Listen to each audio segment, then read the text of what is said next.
Bonjour tout le monde, bienvenue au Bracket Show. Bruno Barrette en direct de la deuxième journée de Confoo. Je suis accompagné de Francis Gauthier, un de mes collègues chez Dun Techno, et nous sommes accompagnés de Peter Zaitsev. Peter, hi, how are you? Hello, good. All right. Before we dive into the questions we had, maybe you could start by telling us a bit about yourself, about your company. Uh, yeah. Oh, okay, yeah. So my name is Peter Zaitsev, right, as you mentioned, and I'm founder and the CEO of your corner. So the company is about 15 years old this year, right? So we have been at it for quite a while now, and what we specialize in is helping people to run open source databases in their truly open source way, right? And we do that by both having our own kind of variant or distribution, you think, for database we support, right? For MySQL, MongoDB, and Postgres, as well as other tools and utilities around the database, and also their support, managed services, right? And pretty much all you need to be successful running the database.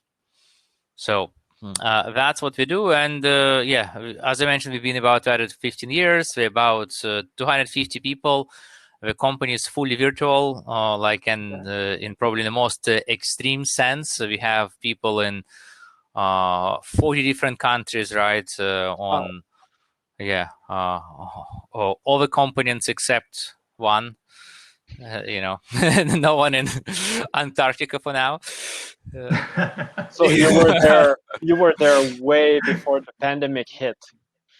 Yes, Okay. and we did that before pandemic hit. Yeah. Okay. So maybe Francis, I can let you start with the first question. Sure. So Peter, the topic we have right now is to talk about the trends on databases. And my first question I have for you is there are so many database systems out there, and we often fall back to what we know. What's on the rise this year? What's popular, and what should we look at our technology radar for databases?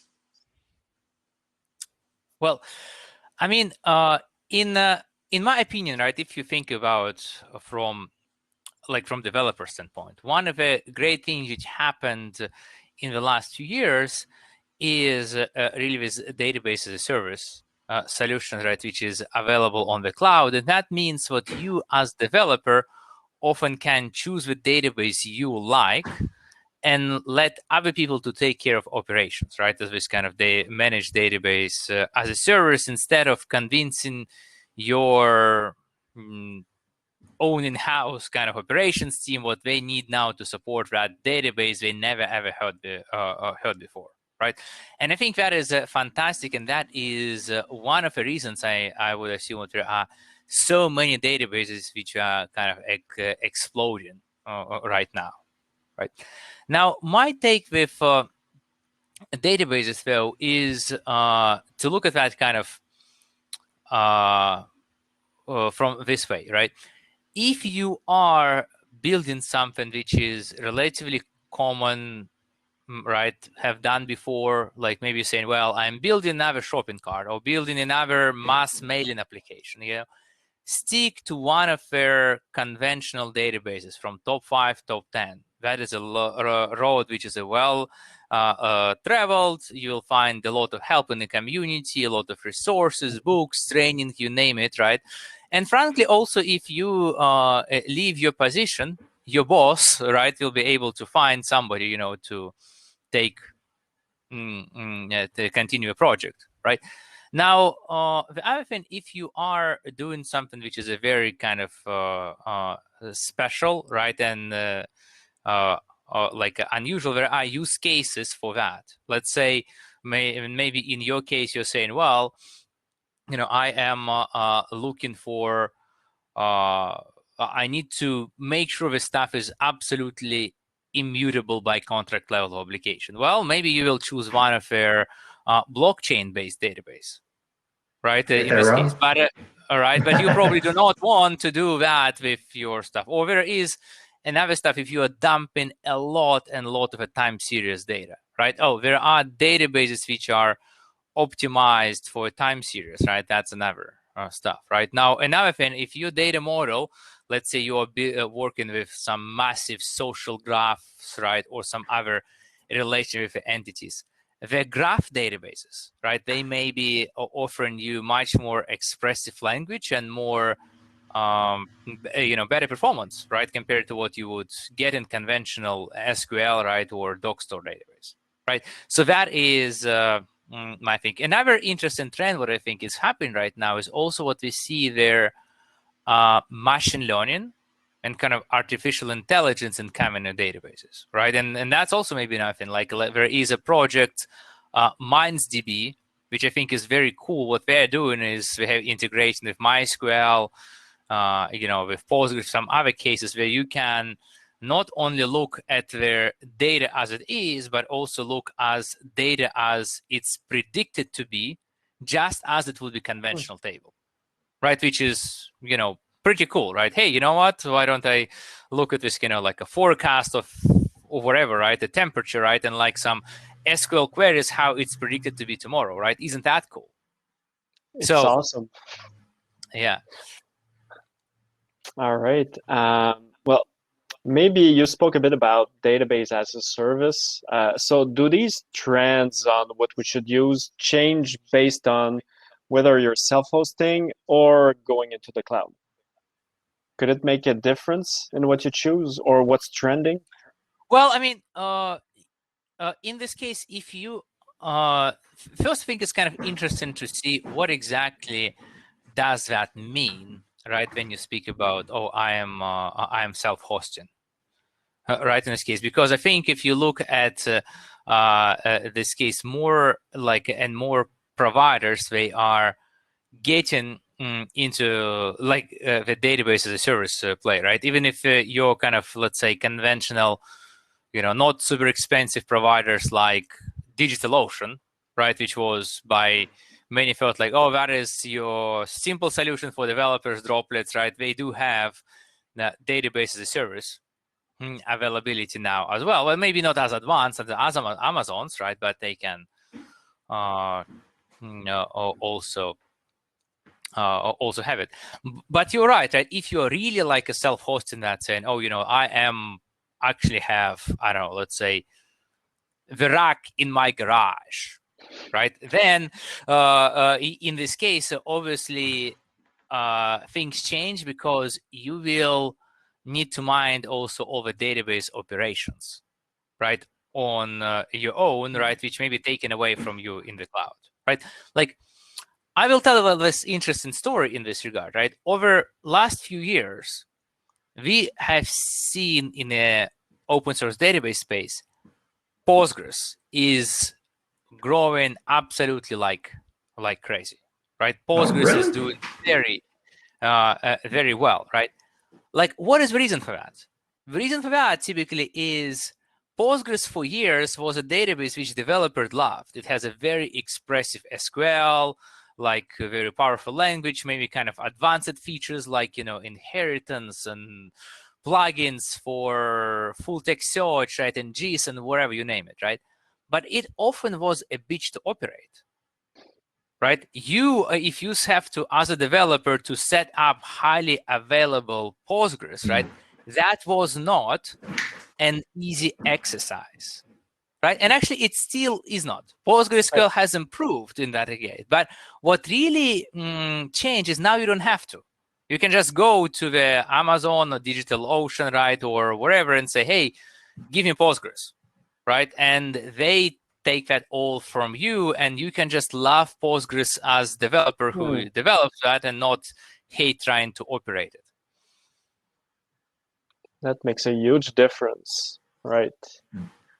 I'll let you go, maybe, Francis, with the next question. The trends often come and go with time. So so people are sometimes afraid to invest time in something that they might not be there for 6 months from now. How do you wait the amount of time to invest in all this to jump on the right things at this right time? Well, I mean, you are absolutely right. There are a lot of database technologies which come and go, right, and go out of existence, right? And I think we often live in our time, right, and think about what is hot right now. It's kind of for certain, right? But if you look at the databases, 10, 20 years ago, right? What about the Informix or, Sybase, right? Or even kind of open source databases, Firebird, right? Or whatever. A lot of them, just disappeared. While if you remember at that time, people were very excited about those, right? And some of them were kind of supposed to win, and they had like a great technology, kind of, for sophisticated founders and so on and so forth, right? So in this regard, you don't know, right? And that is why I go back to my suggestion. Think about either picking the safe road. If you think about a Postgres or MySQL or Redis, right? Or even like something like Elastic, those folks are not going to disappear, right now. They are not. There is a massive, massive community, right? You, for example, have maybe seen what happened with Elastic, even if their vendor tried to, they sort of relicense that as non-open source license, right? And they were kind of immediately forked. The same would happen if, Elastic Co, frankly, would, disappear as a company, right? Or bought and killed, right? Or whatever you would call it, right? The project would continue. I think that's what happened with MySQL and MariaDB, right? At some point, the community forked because... Well, that's right. That is also exactly it. Now, I think what is interesting in this case is, in that case, this is a case of a successful fork, right? Because MariaDB is obviously successful, right? And didn't die so many years later. But also the mainline project, the MySQL, is kind of still alive, right? And it is bigger and more known than MySQL, right? And it's kind of more of an example, I would say, in that is pursuing different goals, right? Because if you think about MySQL originally, and I was there, right? I was working MySQL AB before I started Percona.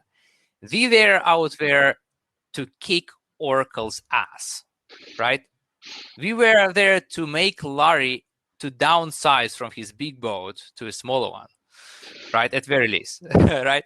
But that didn't happen, right? MySQL was bought by Oracle, right? And with that, MySQL was not positioned to replace their Oracle anymore, right? Oracle positions MySQL as a very good kind of, let's call it like a web and app space database, right? And they still have a Oracle for your kind of a massive enterprise needs, right? And MariaDB, often what their strategy is right now is providing a feature saying, hey, if you want to migrate off Oracle or other proprietary solutions, come to us, come to Maria. We have some compatibility, some other features which serve that market yet, right? And I think that is one of the reasons those two forks are able to be both successful, because they are often kind of picking the different niches.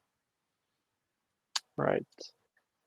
Speaking of open source, it's come a long way since a few years. I remember, well, maybe 15 years ago, we used to hear people saying, oh, this is open source, it's not secure, and stuff like this. What's, in your opinion, the current state of open source in the people's perception? Yeah, well, I think that open source is obviously ubiquitous right now, right? It's understood, right, by many people, right? And it's also understood by many kind of businesses as something which it has a lot of value, right? We see especially many companies in the enterprise, right, choosing the open source by default, right? Like open source strategy. I think it's especially prevalent in the places outside of North America, right?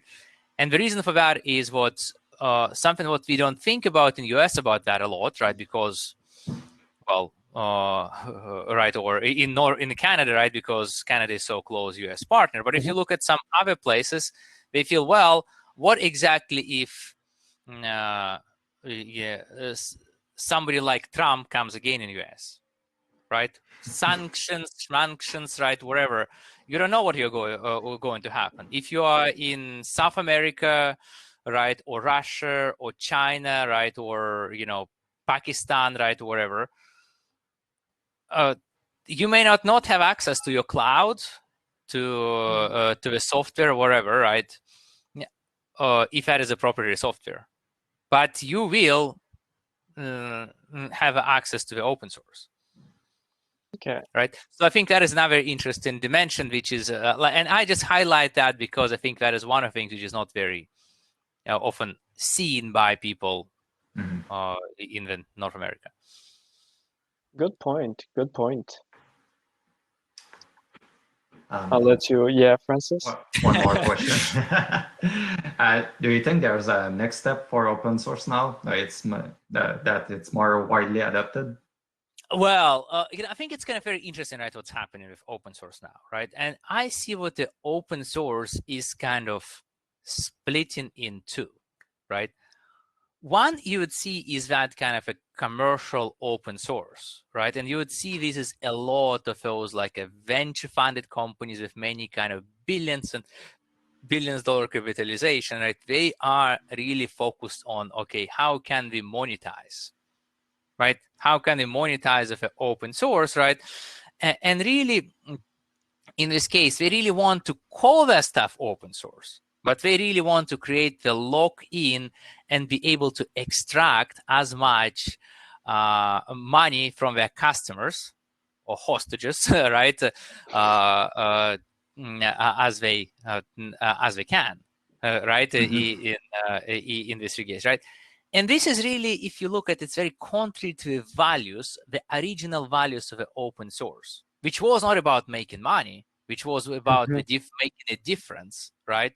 It was about, hey, how we can all cooperate and make the world a better place, right? Not about some, VCs putting money X and getting 10 or 100X return, right? In this case. And this is where we see the other side of a open source, right, which is to continuing to build with truly kind of open source values and so on, right? And we can see a lot of on the side, right, for example, saying, oh my gosh, Amazon, they're kind of evil monsters, right? They eat not chicken, children for breakfast. There is nothing wrong with eating chicken for breakfast, I think. Just for record. So, right, but in any way, they are, doing that stuff to open source and hurting the other, big companies from making money. All that kind of stuff. If MongoDB changing to SSPL, non-open source, Elastic, Confluent, Kafka, Redis, right? They all either go into the open core, which is partly proprietary license, or releasing some components on non-open source license, or both. Right, in this case. So, and the other stance, you see a lot of the communities, right, which is seen fully open, at least at the core, right? You think about PostgreSQL or Linux or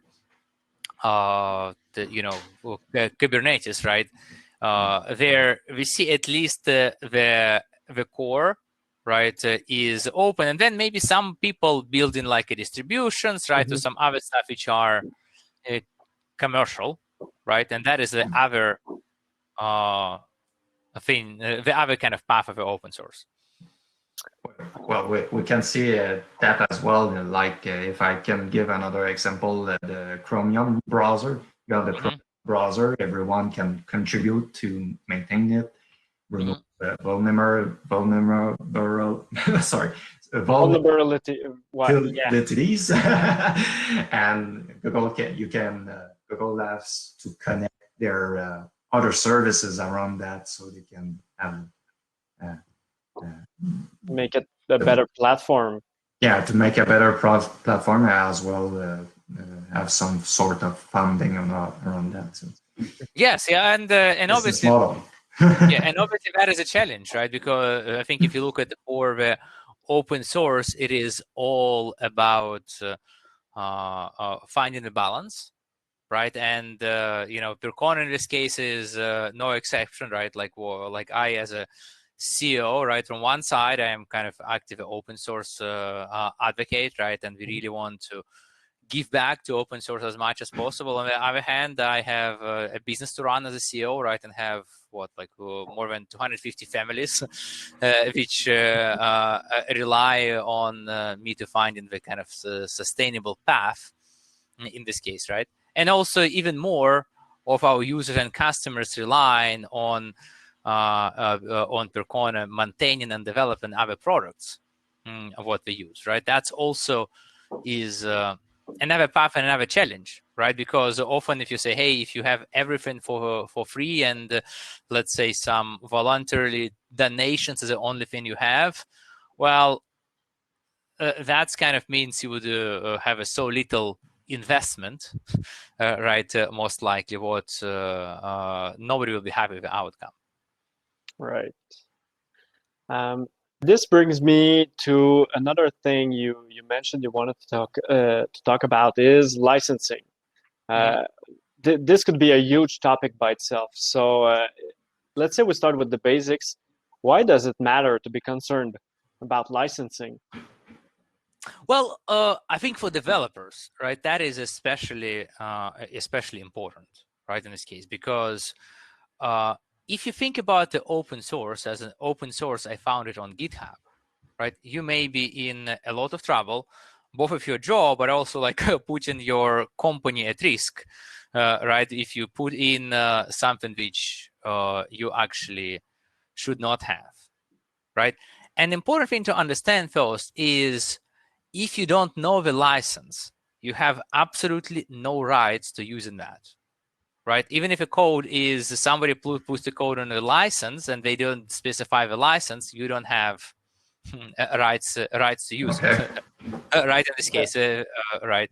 I think that's important to understand, right? And the next is, well, if it's licensed, you need to understand how you can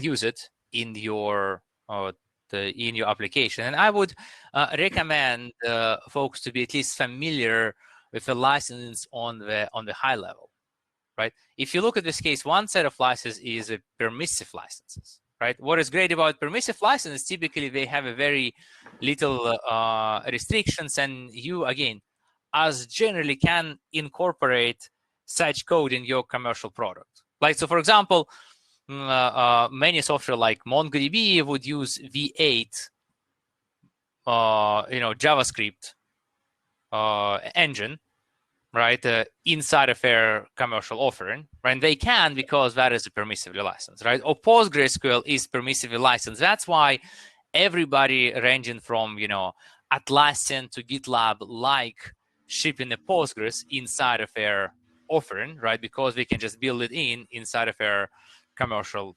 edition as well, right? Then there is a copyleft licenses, right? Copyleft licenses like MySQL, for example, you actually have to be careful if you are putting that in your packaged software, right, which you distribute under commercial license, but often it's good enough to use that in your web environment, right, or app environment, right? Like Facebook, for example, use MySQL, or Twitter, right, or whatever. Obviously, that is not open source application as a whole, but they can because they don't distribute this stuff, right?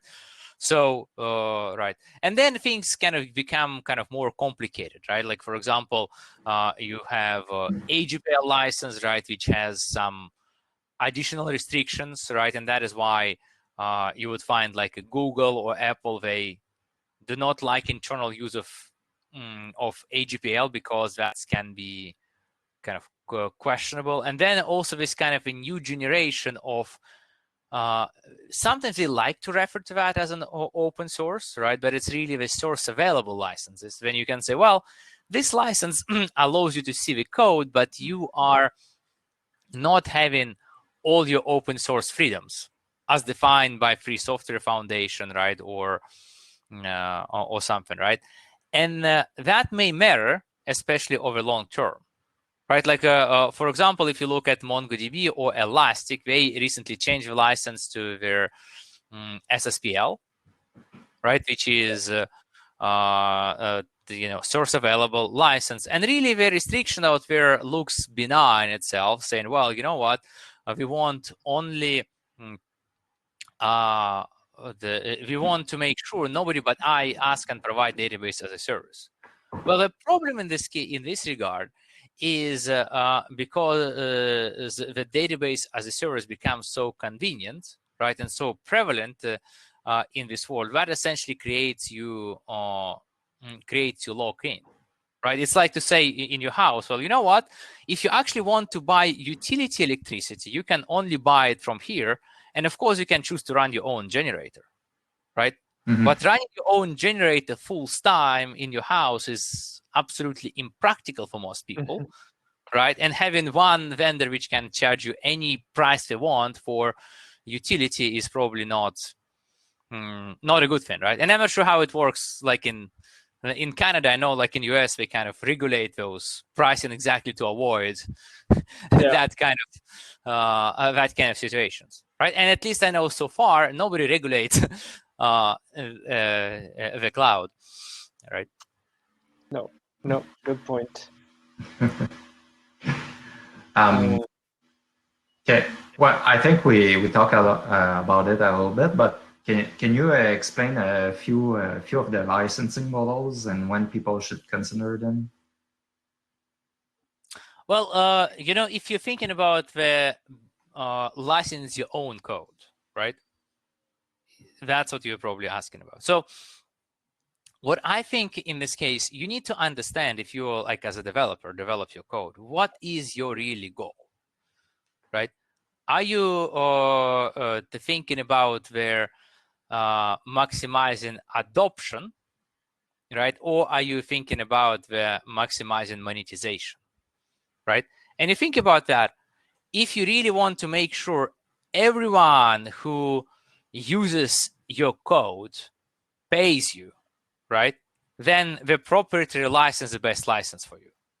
If you want to say, hey, I want my code to be used as broadly as possible, then permissive license, right? Apache, MIT, BSD is what you want, right? Or even you can go like even further down. For example, SQLite, that is a database, right, which is by far the most used, right? And every phone, there is multiple copies on that. That is public domain, right? That is kind of even more kind of your like unlicensed. Hey, you know what? Whatever. I don't even claim a copyright for that. It's free for all.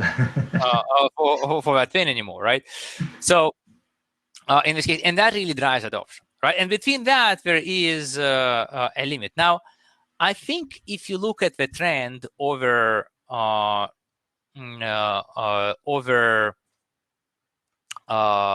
few years, was moving to more of a permissive licenses or open core with permissive licenses, right? What you can see is maybe there is a core of a product which is licensed permissively, plus there are some features which company wants to monetize on would be commercial. Like you think about like a HashiCorp, right? Would be as example of a company doing that, right? Or Nginx, right, in the web browser, right? So Okay. Maybe another question on this: Can licensing models change over time in a way that it would impact what you had planned initially when you chose a license? Well, look, obviously world changes, right? I mean, if you think about that, I remember in the early days of MySQL, right, which the GPL was chosen right? Specifically to prevent people from using MySQL kind of as a part of their proprietary solutions. And that's where the dual license was used, right? So you could also buy MySQL to do that, right? And that is essentially the same model folks like MongoDB are doing right now with SSPL, right? But also forcing the cloud vendors to buy the enterprise version of MongoDB, right? If they want to provide a database as a service, right? But in the new world, which was a cloud, right? MySQL model did not provide for that anymore, right? So circumstances change, right? And licenses may change, but I think it's also changing the license is something not to be treated lightly, right? Because that can impact your users or even their customers very, very significantly, right? Because imagine, for example, Elastic. Why there was, like, say, so much people pissed off about Elastic going SSPL, right? A lot more than with MongoDB going from AGPL to SSPL, right? Why? Well, let's say you are let's say some sort of independent software vendor. You build the software for your for your customer, right? Which they sell. You chose to put Elastic out there because that was permissively licensed, right?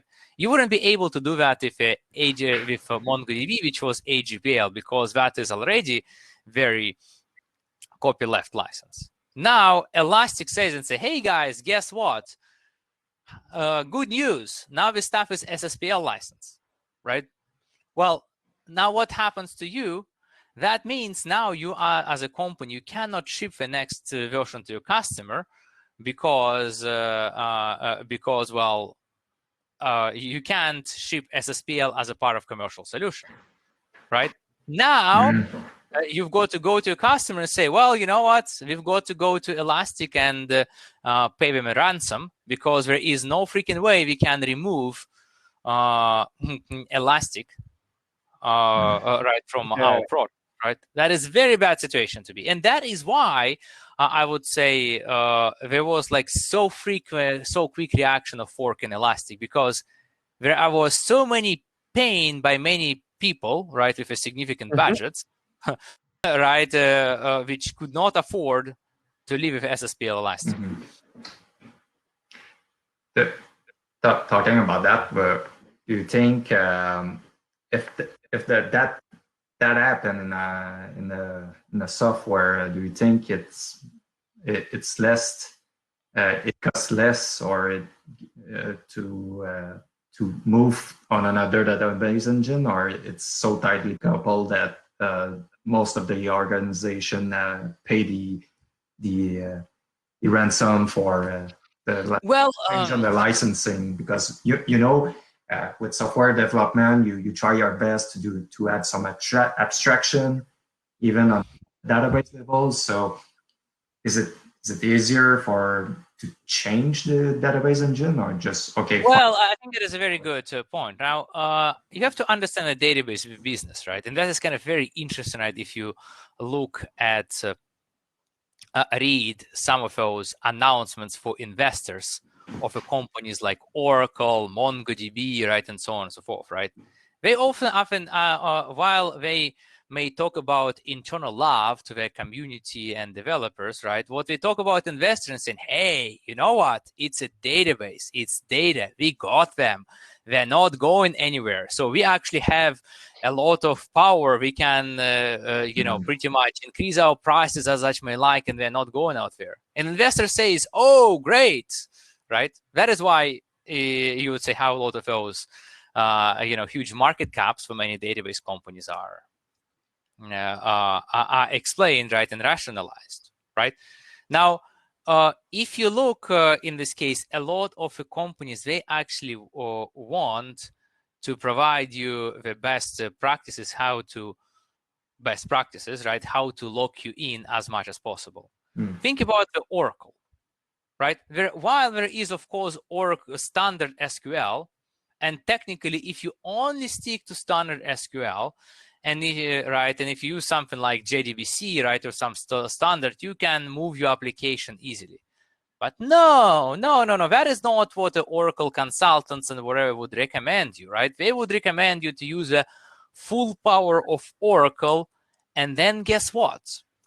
That causes two things. First, you're using as much Oracle as they can get by, for example, putting your application logic in stored procedures rather than keeping that on the app level, right? Where you can, you have it in Java, right, or whatever, right, Node.js without paying anything, right, for licensing that, right? And then you will use a lot of proprietary features which will be extremely hard to move, right?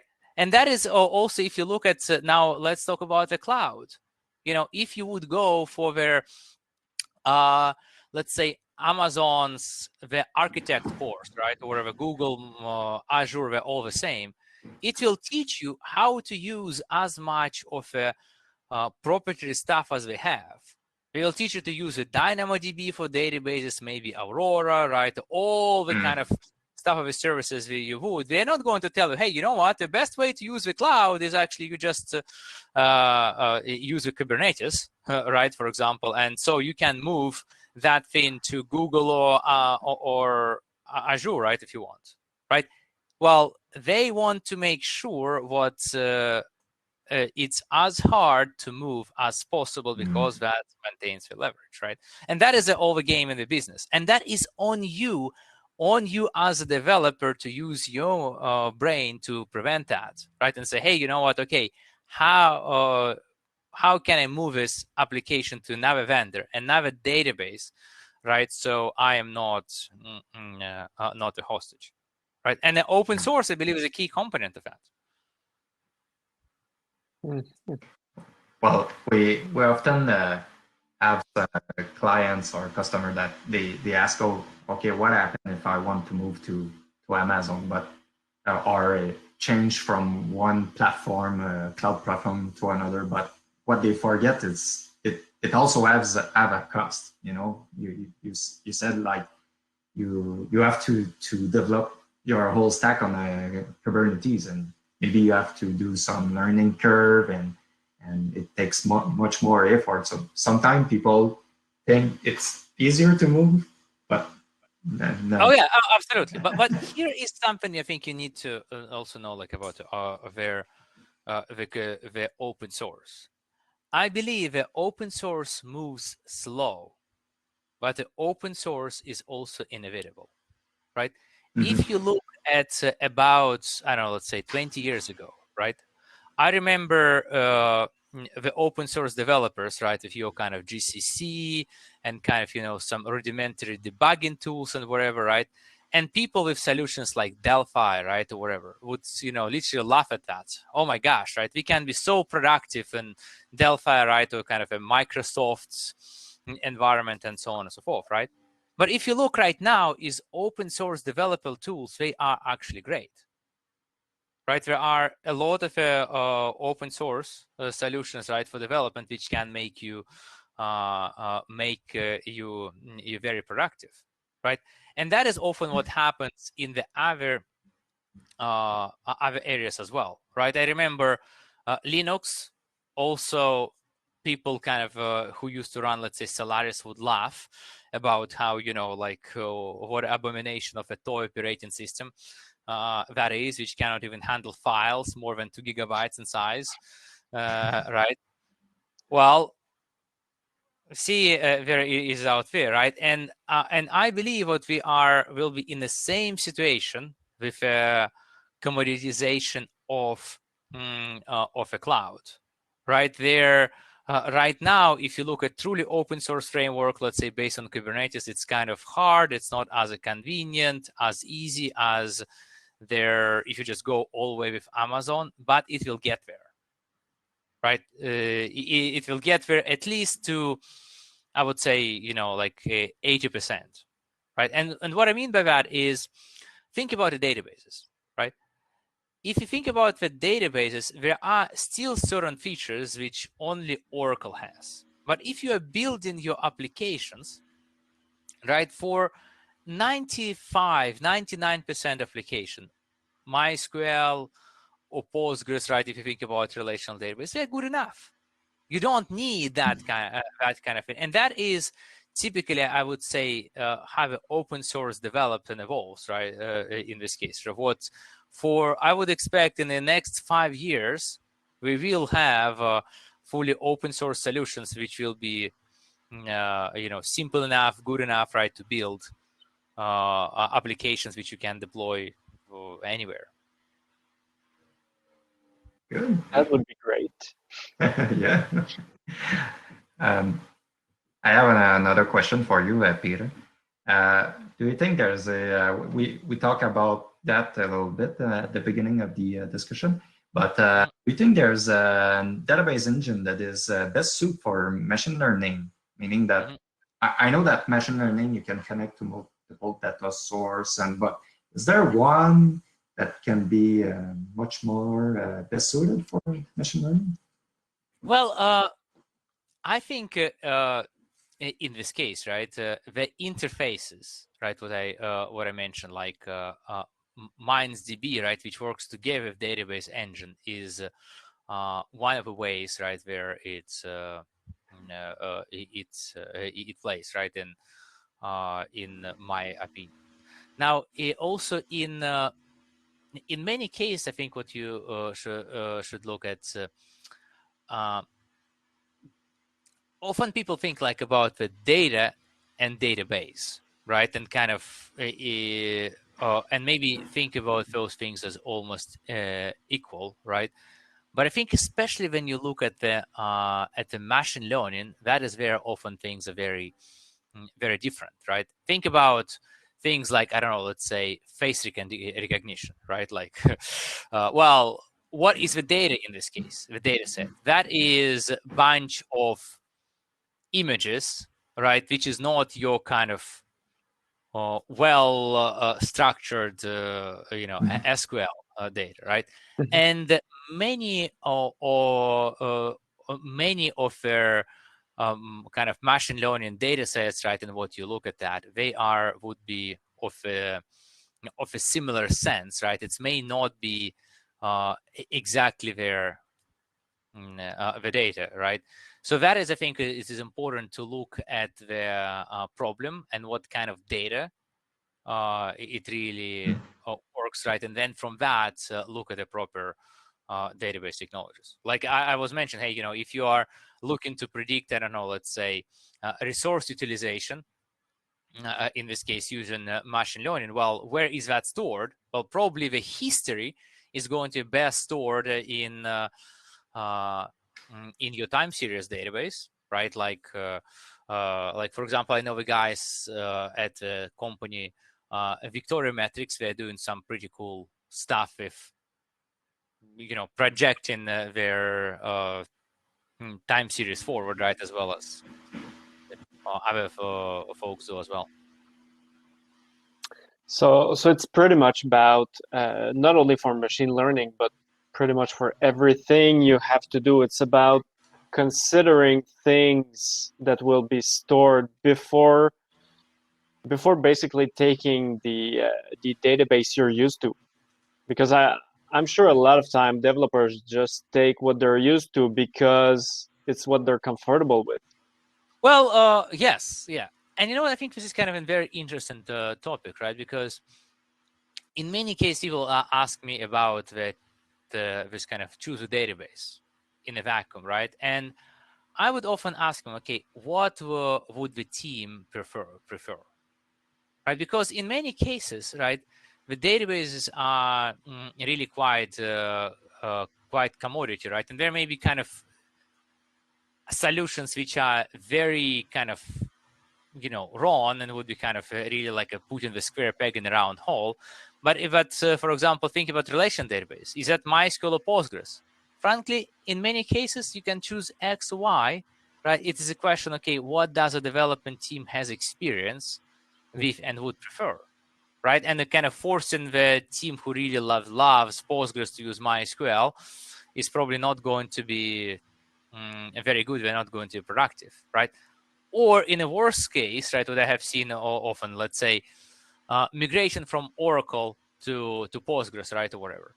If you have a team which really wants to have a migration to fail, right, because, for example, their job depends on migration failing because they're, let's say, Oracle DBAs of doing that job for 40 years, believe me, they will make it happen, right? They will make sure that is not successful. Right. One more question. It's about licensing, and I remember in the past I used to deploy the SQL servers on virtual machines, and oh boy, it was so hard to understand how the licensing works on the processors and the number of processors, the number of virtual machines you have to use, and what we did, we deployed a virtual machine on Azure, so we wouldn't mind about the licensing. So do you think it's much more simple to just go on the cloud than managing your own database on premise? Yeah, I think that is a good point, right? In this case, again, I mean, I live mostly in the open source world, right? So happily, these kind of things about dealing with that kind of thing is not very common for me. But I have a lot of like horror stories, right? Also, it's like with Oracle, for example, right? You get the enterprise-wide licensing agreement, right? And then the audit comes, and then it's found out what you actually used, something what you didn't say you would, right? And then you have kind of uncomfortable conversation about remedying that, right? And that's probably with some unexpected cost, right? And again, the solution for all of that complexity is use open source when you can. All right.